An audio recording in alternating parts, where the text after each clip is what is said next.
Peace, peace, peace, family. Sister Victoria X here. Just give me one moment to set everything up. Good morning, good morning, good morning. It is time for our morning read.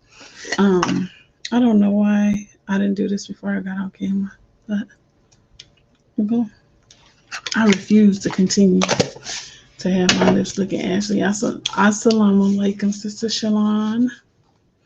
Thank you for tuning in, sis. I greatly appreciate you for being here with us this morning. Just one second. I don't know. For some reason, Facebook always marks my videos as private. So I was just going ahead and making that unprivate. So good morning. My name is Sister Victoria X. I'm a work from home transition coach. I help women, specifically mothers and wives, transition into working from home by helping them set up systems and schedules in their home and their business to help them balance and find a foundation in both and be successful. And so this weekend we're having our transition masterclass. If you have not signed up, please sign up. This is the fourth of six. So really soon we will no longer be having the free masterclasses, and you guys will just be able to go ahead and get into the course. But go ahead and register for the free masterclass on this Saturday, where I will be giving you tools, systems, and mindsets, obstacles that you need to get over in order to transition into working from home.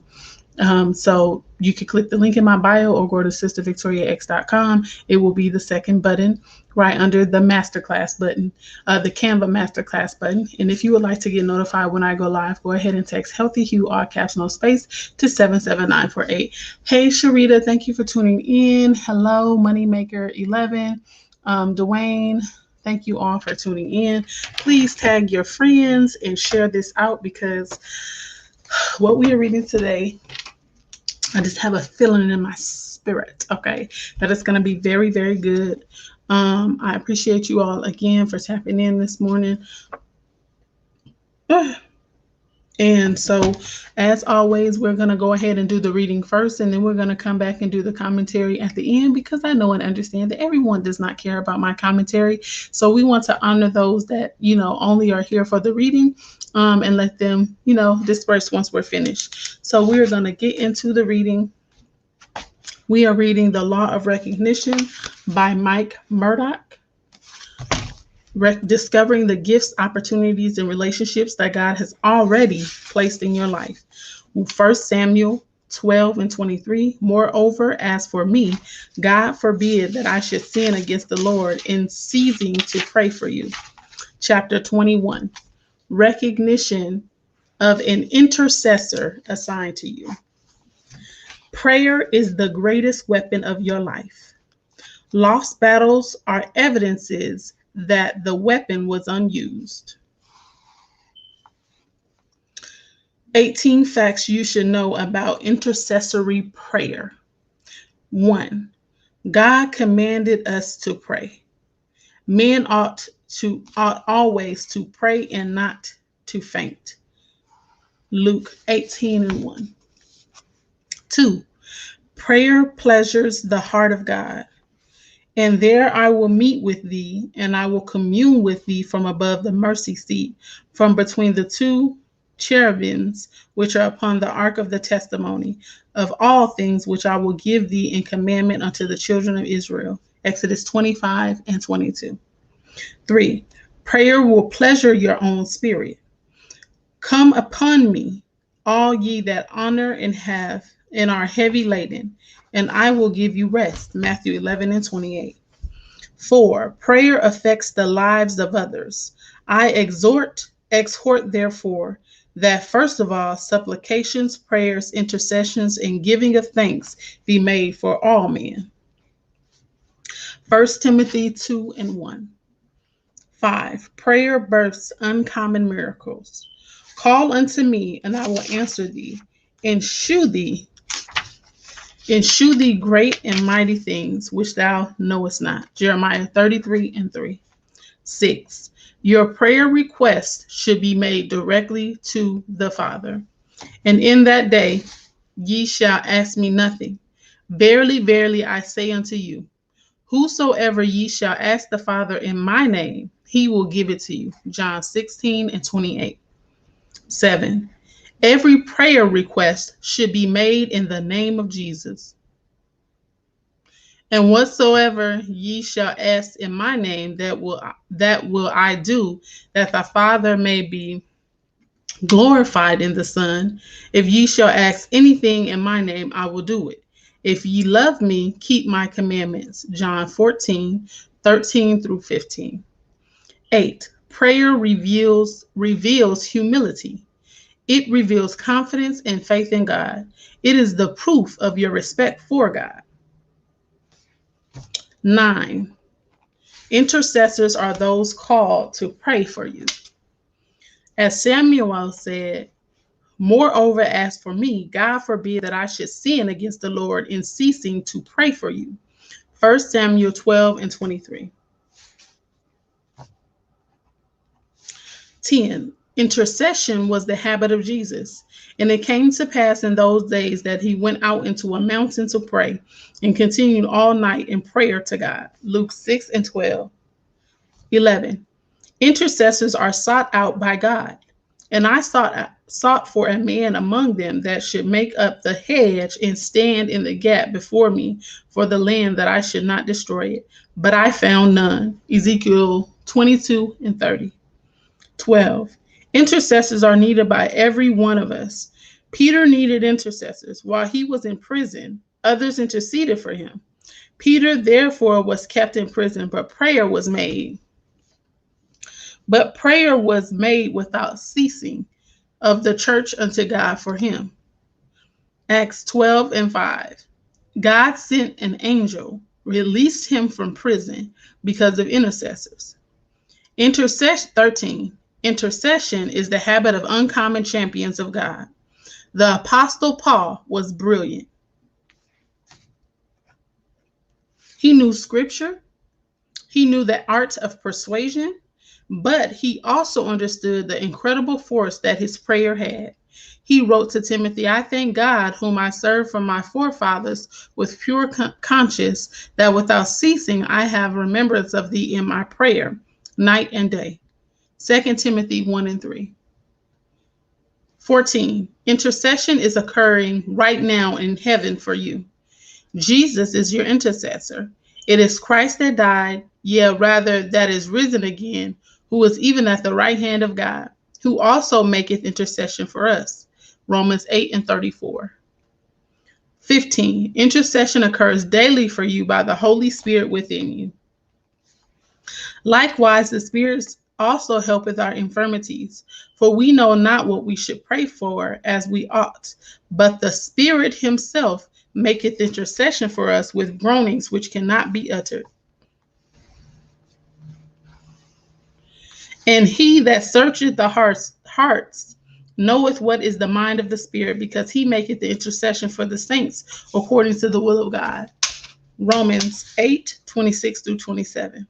16. The intercession of Jesus protected Peter from spiritual destruction. And the Lord said, Simon, Simon, behold, Satan hath desired to have you, that he may sift you as wheat. But I have prayed for thee that thy faith fail not, and when thou art converted, strengthen thy brethren. Luke 22:31 through 22. Peter would not fail because of the intercession of Jesus for him. Jesus expected his prayers to produce results. 17. Intercessors prevent tragedies from occurring in our lives. Lot experienced this when the sin of Sodom and Gomorrah infuriated God. He came down to destroy those two wicked cities. Lot, his wife, and family lived in those cities. Abraham interceded to God on behalf of them. The mercies of God were released.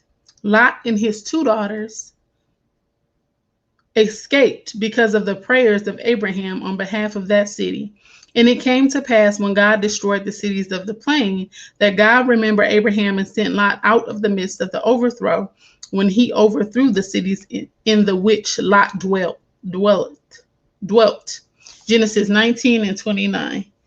It was not the goodness of Lot that created his deliverance. It was the memory of God regarding Abraham's intercession. When you recognize the 18, when you recognize the intercessors God has assigned to your life, your respect for them will bring great results.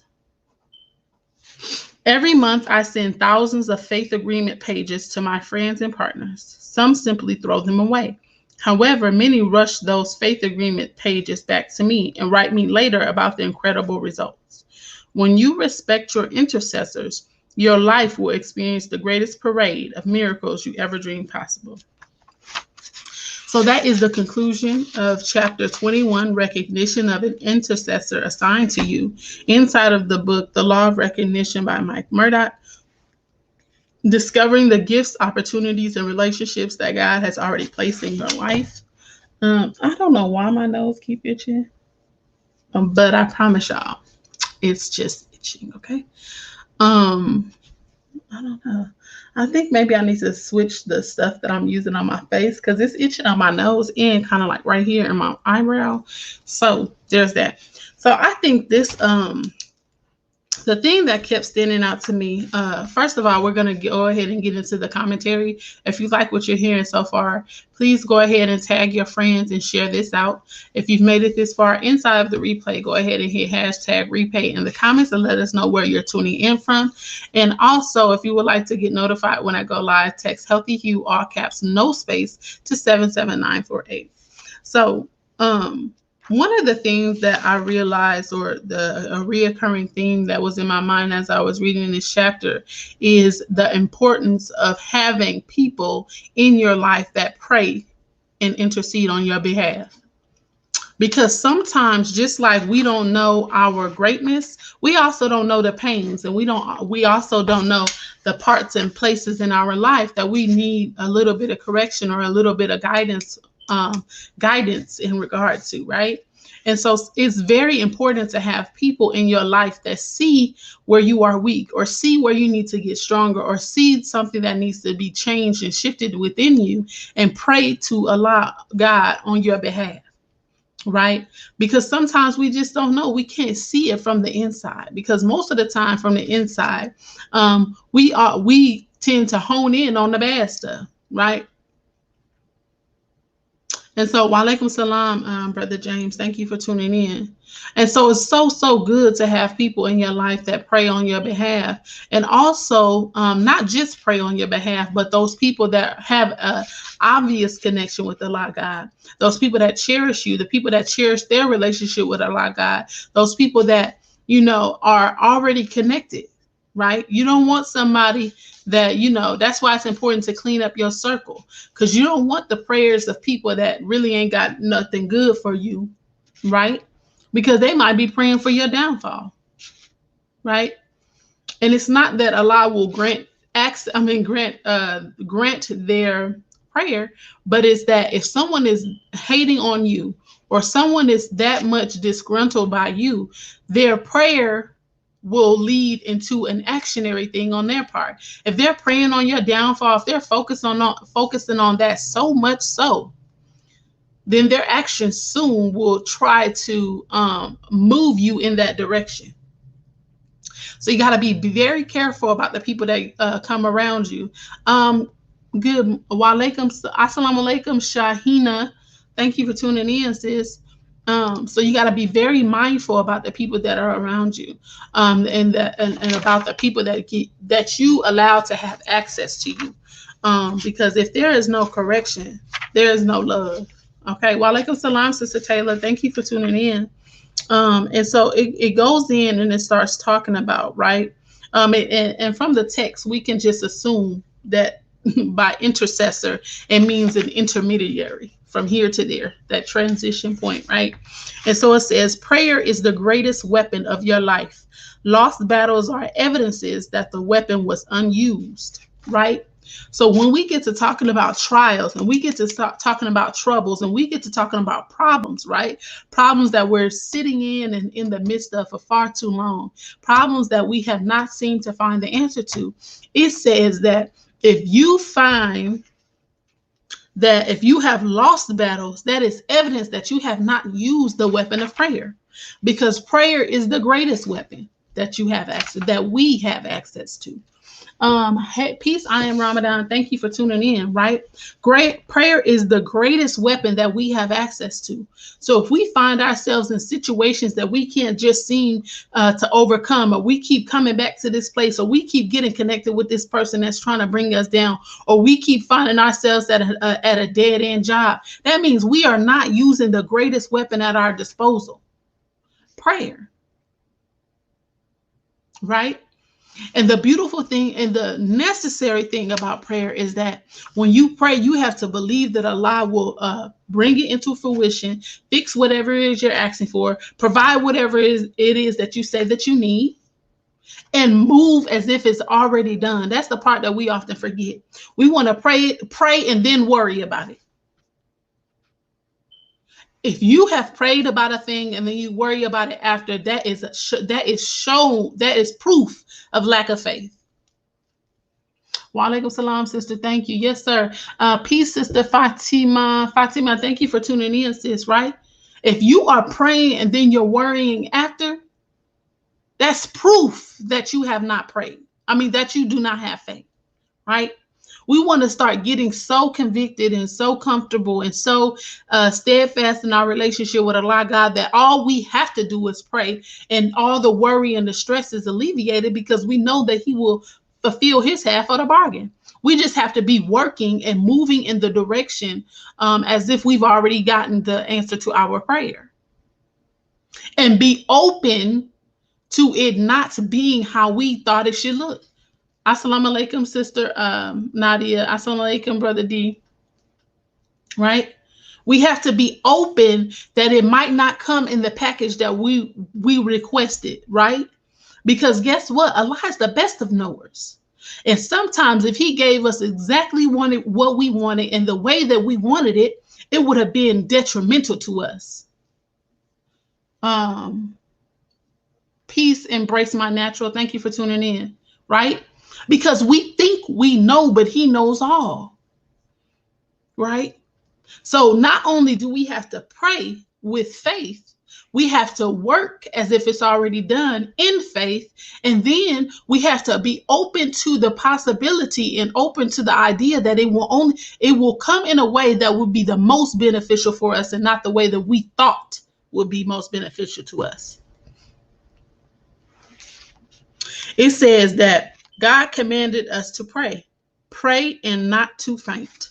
Now, I want to clear that word. What does that even mean? Because when I think of faint, I think of like passing out. So I need to clear that word just so I could get a better understanding. Okay. It says hardly perceptible. Okay. It says pray and not to faint. You pass out, low blood sugar, you feel weak, or means dim or vague. I still don't know what that means. Maybe y'all could provide some perspective. I don't know how that go together. But then it goes to say, prayer will pleasure your own spirit. Come upon me, all ye that labor and are heavy laden, and I will give you rest. The thing about prayer, D, don't be laughing. Please. I'll tell you, I am not one for the faking and faking stuff. If I don't get it, I don't get it. And I pray that Allah provides me with understanding. And I pray that maybe one of you guys, maybe one of you guys will be able to add perspective, but I still don't understand that. Prayer will pleasure your own spirit, right? How Wa alaikum salam, embrace my natural. Praise be to Allah.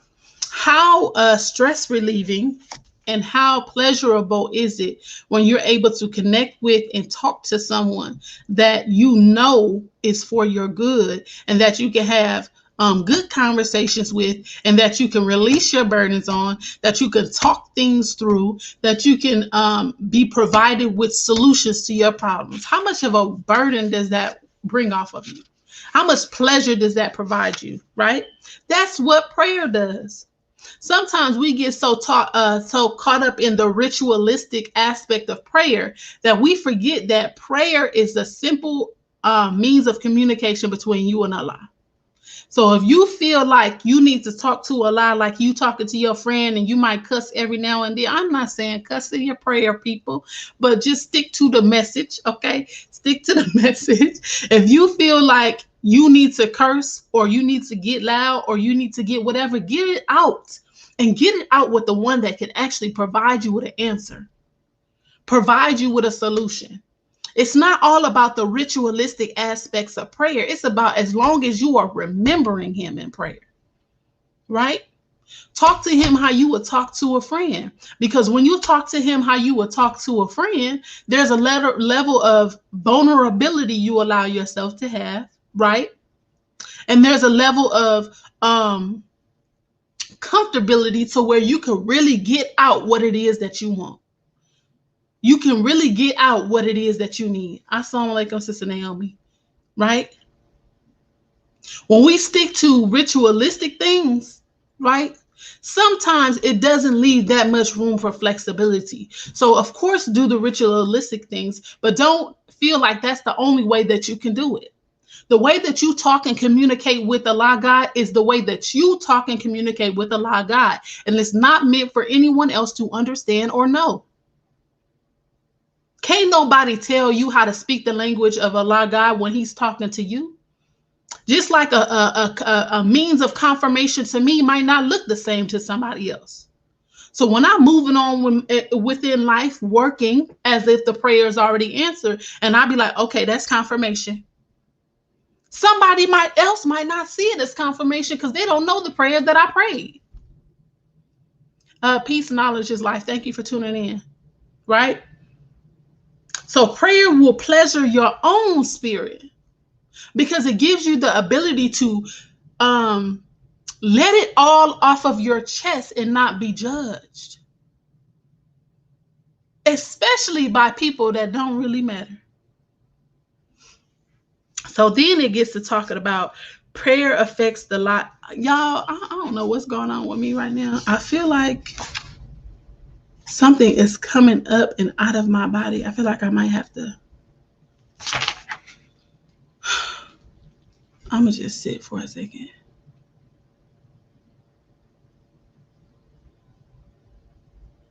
Yeah, I think I'm going to have to go, y'all. Because, yeah.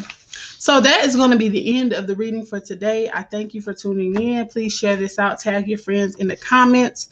Inshallah, I'll come back to do the second part of the commentary. But right now, I just got to go. So thank you so much. Enjoy the rest of your day and peace.